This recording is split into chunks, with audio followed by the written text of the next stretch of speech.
Bonjour, je suis ravie de vous retrouver pour cette guidance oracle astro pour le signe de la balance et des personnes ascendant balance. Alors, l'oracle principal qui va, comment dirais-je, influencer votre mois de janvier, c'est le bébé. Le bébé, c'est la naissance de quelque chose, naissance d'un projet professionnel, naissance tout court, un bébé qui arrive, la naissance d'un nouvel amour, la naissance, un nouveau lieu de vie. En tout cas, on est dans le renouveau, la renaissance aussi, hein. Selon l'âge que vous avez, c'est peut-être un nouveau départ. On est dans la nouveauté et le démarrage. Alors donc le mois de janvier a tout son sens. C'est vrai que fondamentalement, le début de l'année, c'est la période du printemps, puisqu'on est dans dans une fin de cycle. Mais là, pour le coup, pour vous, le mois de janvier est un point de démarrage. On vient de clôturer quelque chose. Peut-être avez-vous été dans une période où les choses étaient bloquées, vos projets n'avançaient pas et là, tout se met en route. Donc, vous pouvez être ravi de ce démarrage nouveau dans votre vie. C'est un vent de fraîcheur qui va souffler dans vos vies. Alors, vous faites partie des signes privilégiés de cette année, puisque Jupiter est en Verseau. Il se situe dans votre maison 5, qui est la maison de l'amour, de la création. C'est une maison chanceuse où on est dans les plaisirs, donc c'est quelque chose d'intéressant pour vous. Ce mois-ci, vous avez donc Saturne qui va toucher donc les premiers décans, hein, on est surtout sur le premier décan là, que ce soit Jupiter ou Saturne, donc les personnes de septembre. Mais vous avez aussi le Soleil à la fin du mois qui va rentrer en Verseau. Vous avez Mercure aussi qui rentre en Verseau, donc on est dans une période, j'allais dire, c'est presque la saison des amours pour vous, ou en tout cas, on est dans quelque chose que l'on veut créatif, on veut beaucoup plus de plaisir dans sa vie. C'est aussi une maison qui amène de la chance au jeu, en tout cas le jeu de hasard. Donc ceux qui sont balance, ça fait en balance, c'est le moment de jouer. Voilà, enfin en tout cas, il y a un vent de renouveau. On va regarder avec les autres oracles et les autres thèmes de la vie et ce que ça peut apporter. Alors, nous avons la croix pour tout ce qui est professionnel et financier. La croix, avec le bébé en hauteur, on parle bien de renaissance. Une renaissance professionnelle, donc quelque chose qui se clôture, une société qui se ferme, un arrêt d'activité, une perte de boulot. Certes, peut-être que vous avez déjà eu. Vous avez quelque chose de nouveau qui arrive. On peut être aussi dans une période où on a décidé de changer d'orientation professionnelle. Comme je vous ai dit, vous allez être dans une année, vous allez vouloir mettre beaucoup plus de plaisir dans vos vies. Donc c'est vrai que vous allez aller vers quelque chose qui vous éclate un petit peu plus. Donc il n'est pas improbable que vous ayez envie de reprendre des études. Et il faut savoir quand même que le nœud lunaire est en Gémeaux, qui est quand même le lieu où, qui amène les études, la réflexion intellectuelle en tout cas. Et c'est vrai que vous pouvez avoir envie de transformer votre vie, de changer de métier. Donc on est dans cette phase. On a des grandes chances ce mois-ci de trouver une nouvelle activité qui correspondra peut-être un petit peu plus à la fin du mois, mais en tout cas on est dans cette phase-là. Au niveau financier, c'est pareil. On a pu avoir... Alors attention, pour ceux qui ont eu beaucoup d'argent avec la mort et la renaissance, ça veut dire qu'on peut avoir une période où on perd beaucoup d'argent et qu'on retrouve ensuite un équilibre financier et en tout cas une abondance plus intéressante par la suite. Mais en tout cas, on peut être aussi dans une phase avec la croix, on peut être dans une phase d'héritage aussi, de vente, une vente d'un bien immobilier par exemple, parce qu'il faut savoir quand même que les planètes en Capricorne, et là actuellement on a le Soleil, on a encore Mercure, on a Vénus à partir du 10, on a Pluton jusqu'à la fin de l'année, donc il va toucher le dernier décan. On peut être dans une transaction immobilière, où on va vouloir une transaction immobilière, que ce soit quelque chose de famille, que ce soit notre foyer que l'on transforme et qu'on a envie. De toute façon, ça pourrait correspondre pas mal, dans le sens où derrière, nous avons le bébé qui vous annonce ce renouveau de vie, un nouveau lieu d'habitation. Je l'ai par expérience de médium. Chaque fois que j'ai eu quelqu'un qui a changé comme ça de lieu d'habitation, ça a amené ce souffle de vie, de renouveau derrière. Donc, je parle des gens qui ne sont pas partis parce qu'ils vivaient l'enfer où ils habitaient. Je parle des gens qui ont eu envie d'un nouveau lieu d'habitation. Ils ont pu changer de région, etc. Donc on est dans cette configuration-là. Au niveau sentimental, c'est le trèfle. Donc, on est dans une période de chance, à la fois financière. On peut être dans une histoire avec quelqu'un qui amène un vrai confort de vie dans nos vies, hein. Le bébé en amont peut amener une nouvelle rencontre sentimentale. Comme je vous l'ai dit, l'amoncellement de planètes en Verseau va amener des perspectives nouvelles pour tous les décans du signe. Le premier décan cette année va être en remise en question quand même de sa vie amoureuse, avec Saturne et qui va beaucoup l'aspecter. Jupiter, non. Jupiter, quelques mois. Et après, nous avons Jupiter qui va être surtout dans le dernier décan. Le deuxième et le premier et le deuxième sont touchés beaucoup en début d'année jusqu'au mois de mars. Mais ensuite, à partir du mois de juillet, c'est le troisième décan qui va être beaucoup plus touché au niveau des balances et qui là ouvre des perspectives très importantes. Alors dans tous les cas, ce n'est pas néfaste, hein, on ne parle pas obligatoirement de rupture, ou alors une rupture passée. On peut être dans un divorce qui se termine, et là, il y a un bien immobilier qui se vend et de l'argent qui arrive. Donc, de toute façon, on va rentrer dans une phase où on va avoir un renouveau sentimental, que ce soit pour les vieux couples ou pour des gens qui viennent de se séparer ou qui sont célibataires. On rentre dans un renouveau où ça amène un équilibre amoureux à la fois financier, et un coup de bol, c'est-à-dire que c'est une rencontre importante.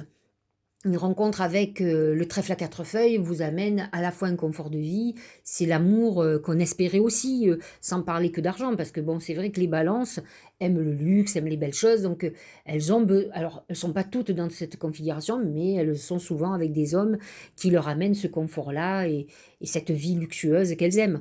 Donc là, on est dans un vrai coup de chance. Ça peut être une rencontre par le lieu d'activité, par exemple, ou quelqu'un qui a un métier lié à l'argent, comme les banques, comme les assurances, enfin, un certain nombre d'activités différentes. De toute façon, quand vous regardez le thème de la santé, vous avez le cœur, donc on est quand même dans une configuration, vous voyez, où il y a le bébé, le trèfle, l'amour, il y a un nouvel amour avec l'amour en amont. On a fait le deuil d'une histoire passée, on est libre de vivre quelque chose de nouveau, c'est un vrai renouveau amoureux. Donc on est dans cette configuration-là. Au niveau santé, c'est deux poids, deux mesures. Soit on peut être dans une peine de cœur en fin d'histoire, donc on est psychologiquement perturbé, on a le cœur qui saigne, donc on est mal, mais il est annoncé quand même ce renouveau qui va amener de la joie, et avec les planètes en 5 toute l'année, vous aurez, quand Vénus va passer en Verseau, c'est-à-dire le mois de février, ça va être le mois, alors s'il y a des personnes qui vont être favorisées pour la Saint-Valentin, c'est bien les balances, parce que elles auront à la fois Vénus, qui sera placée en plus en maison 5, la maison de l'amour. Donc, elles sont quand même. Donc, vous vous préparez quand même à ce renouveau qui peut démarrer en fin de mois déjà. Avec le soleil, avec Mercure en Verseau, on est quand même déjà dans comment dire, une configuration psychologique d'amour. On pense à l'amour déjà et on en a besoin. De toute façon, la balance, c'est une vénusienne, elle a besoin de ça. Donc le cœur, c'est aussi des problèmes cardiovasculaires. Attention à ceux qui peuvent avoir des soucis à ce niveau-là. Ça peut être aussi donc un accouchement, donc des problèmes sanguins. Attention, mais il y a un bébé qui est annoncé aussi pour les jeunes couples et les balances qui vont certainement avoir un petit Capricorne ou un petit Verseau ce mois-ci. Ou en tout cas, vous pouvez tomber enceinte. Peut-être, alors moi j'ai envie de dire avec la croix à côté, peut-être avez-vous perdu il y a quelque temps quelqu'un et vous allez tomber enceinte. On dit souvent qu'il y a un juste équilibre dans la nature. Un décès amène une naissance et je l'ai souvent constaté au travers de mes clients depuis 30 ans. Voilà pour l'oracle symbolique du mar de café. Nous allons regarder le Tao, ce qu'il nous dit. L'immobilisation, méditation, renouvellement automatique, sang-froid, détachement, acceptation de soi, équanimité et sérénité. Alors, ce sont ces deux choses, l'immobilisation. Soit vous êtes dans une période où vous voyez que ça ne bouge pas, et là, il va falloir vous poser la question de savoir pourquoi ça ne bouge pas. Si vous êtes sur la bonne voie, si ce que vous faites vous convient, si votre vie vous convient. On est dans cette phase de renouveau.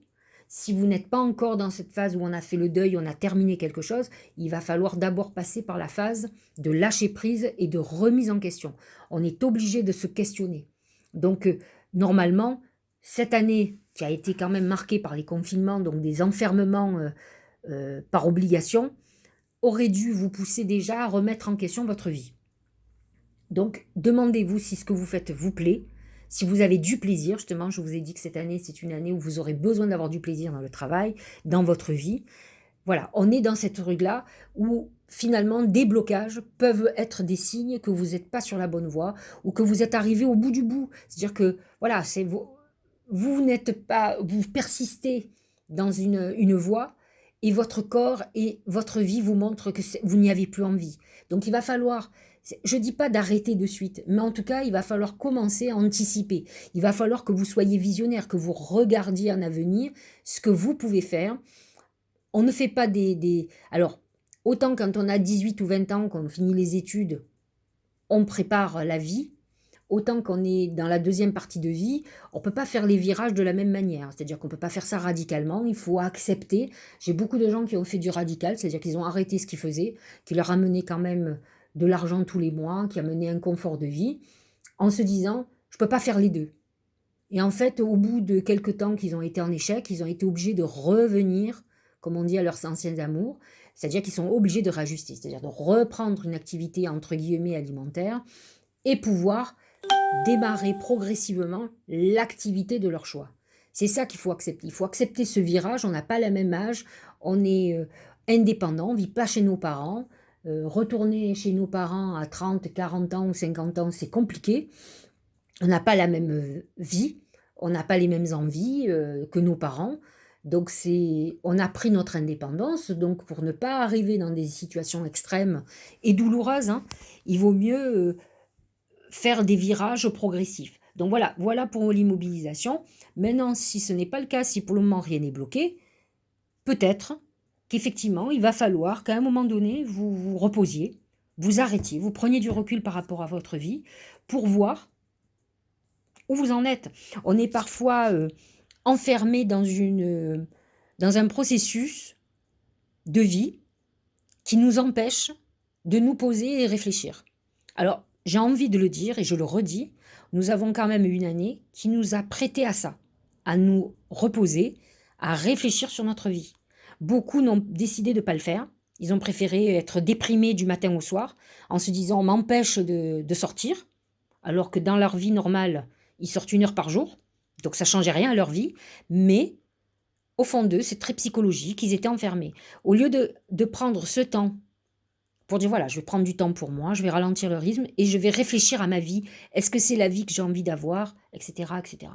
Voilà, donc si vous n'avez pas pu le faire, permettez-vous de faire les choses et acceptez que votre vie est en changement. Ça, par contre, vous ne pourrez rien y faire.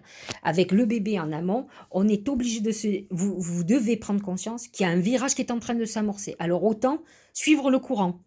Au plus vous ferez de la résistance, au plus ça va être compliqué pour vous. Et ça va devenir de plus en plus compliqué. Alors, que nous dit l'automne? Détachement, vent, fraîcheur, dépouillement. C'est quoi l'automne? L'automne, c'est de l'intersaison. C'est la saison entre le printemps, l'été et l'hiver. C'est le moment où les feuilles sont en train de mourir et elles vont tomber bientôt. Donc elles jaunissent. On est dans une période où c'est le lâcher-prise. C'est exactement cette immobilisation que vous avez qui vous est demandée par le Tao. Donc réfléchissez à ce qui va s'arrêter. Il y a quand même la croix qui est annoncée beaucoup plus sur le côté financier et professionnel. Donc j'ai envie de vous dire qu'il est possible que dans votre vie professionnelle, vous allez changer de vie. Vous en avez envie, donc il va falloir faire une transition intelligente entre ce que vous avez et ce que vous voulez avoir. Et là, on est dans la phase de transitoire de l'automne. Donc ne vous dépouillez pas de tout, mais par contre, faites cette transition de façon éclairée. Que nous dit l'oracle? Le but, on y est, hein. Gardez à l'esprit la vision de ce que vous voulez vraiment dans la vie. On a l'impression que c'est du bis repetitas, hein, donc je n'y suis pour rien. Enfin, voyez, il y a vraiment quelque chose qu'on veut que vous preniez conscience. On vous dit que vous devez savoir où vous voulez aller. Donc il faut faire des prises de conscience. Ne plus naviguer sans se poser de questions. et d'un coup se réveiller, se dire: «Mais où je suis? Mais c'est pas ce que je voulais». Donc là, on vous demande de prendre du recul, de regarder ce qui est en train de se profiler à l'horizon, où vous voulez aller, si vous êtes sur la bonne voie et si vous voulez modifier le cap. Donc vous devez absolument avoir un but, avoir un projet. Vous êtes dans cette phase de renouveau avec le bébé, donc il n'y a aucune raison que vous ne créiez pas ce que vous désirez. Mais dans tous les cas, la vie est en train d'avancer. Vous pouvez prendre le train, mais vous pouvez aussi rester sur le quai. Donc sachez que la vie est cyclique. Là aujourd'hui, en fait, vous avez le choix, excusez-moi du pléonasme, le choix de choisir, le choix de la décision. Mais dans quelque temps, vous n'aurez plus le choix. La vie se sera chargée de vous. Donc soyez intuitif, voyez vers où vous avez envie d'aller, et vous verrez que les portes vont s'ouvrir. Nous allons clôturer avec l'oracle de Gaïa, qui parle de l'arbre de vie. C'est la fertilité, créativité, destinée, magie. Qu'est-ce que vous dit l'arbre? Dans le mar de café, on le voit très très bien. L'arbre fait partie des symboles importants, et je vois que dans l'oracle de Gaïa, il dit exactement la même chose. En fait, il faut savoir que l'arbre, c'est notre destinée, et que notre destinée, à partir du moment où nous naissons, c'est cette graine qui a été plantée par nos parents. Nous avons poussé, nous sommes devenus un bébé, puis nous allons devenir un enfant, un adolescent, un jeune adulte, un adulte, un homme ou une femme mûre. Donc c'est le cycle de la vie, c'est le cycle des saisons. Donc nous avons cet arbre qui va pousser, qui est au départ une petite pousse, qui va devenir un jeune arbre, qui va faire des feuilles, qui va faire des fleurs et qui va donner des fruits. Donc vous êtes dans cette phase-là. Selon l'âge que vous avez, soit vous êtes au point de démarrage et là il faut que vous plantiez votre arbre en terre pour qu'il donne justement, qu'il vive, qu'il soit consolidé. Un arbre doit être planté dans la terre, donc en équilibre, alimenté avec de l'eau, sortir de la sécheresse du désert. Donc sachez alimenter votre destinée, vos projets pour qu'ils grossissent. Donc on est dans cette configuration-là. Maintenant, si on est quelqu'un qui a déjà construit une vie, qu'on est en deuxième partie de vie, vous pouvez regarder l'arbre que vous avez construit et aujourd'hui, vous allez avoir la possibilité de changer sans perdre vos acquis. Mais peut-être aller aussi vers quelque chose de nouveau, si vous avez des revenus. Alors bien sûr, ceux qui travaillent et qui ne sont pas à la retraite, bien sûr qu'ils ne peuvent pas tout chambouler. C'est ce que je vous expliquais tout à l'heure. On ne peut pas prendre un virage à 180 degrés en se disant c'est pas grave, de toute façon c'est ça que je sens. Et là, on se retrouve dans une situation que nous voyons, on se retrouve souvent. On est confronté au temps. Nous voyons que nous allons réussir dans tel objectif, telle société, sauf que la réussite arrive 2 ans après. Mais ces 2 ans, il faut les vivre. Et quand on n'a pas d'argent de côté, bien, au bout d'un moment, on est obligé de reprendre un travail pour pouvoir vivre le quotidien. Donc, le but, c'est de ne pas perdre des acquis, mais de faire cette transition. Et c'est ce que vous dit aussi cette carte. Dire, voilà, aujourd'hui, tu es un arbre qui a des fruits et regarde ce que tu veux faire de ta vie. Il est temps aujourd'hui de construire un nouvel arbre. De toute façon, nous sommes dans ce bébé. Nous allons planter une nouvelle graine dans nos vies. Donc, nous sommes tous dans un virage particulièrement important. Et les balances et ascendant balance, c'est encore plus fort, puisque la maison 5, indépendamment de l'amour, c'est la création. Donc on crée une société, on crée une œuvre, on crée un bébé, on crée notre vie, on construit notre vie. Donc la maison 5, aujourd'hui avec un Jupiter en Verseau, pour vous, crée cette nouvelle vie qui se présente à vous. Donc ça a commencé vers le 19 décembre pour les premiers décans. Jusqu'au mois de mars, vous avez toute une partie déjà qui va se faire. Et ensuite, là, pour les premiers et deuxièmes décans, c'est lancé. Ça y est. Donc c'est maintenant ou jamais qu'il faut que vous mettiez en terre vos projets nouveaux, ce dont vous avez besoin, ne serait-ce que dans votre tête. Voilà. J'espère que ça vous aura éclairé, que ça vous préparera à cette nouvelle année. À la fin du mois, je mettrai donc les guidances pour le mois de février. Et dans quelques jours, je vais vous mettre la guidance pour votre année. Je vous souhaite de nouveau une très très bonne année, remplie de très belles créations, un nouveau départ pour vous, avec de la chance, hein, avec un trèfle à 4 feuilles extraordinaire. Donc, et je vous dis à bientôt.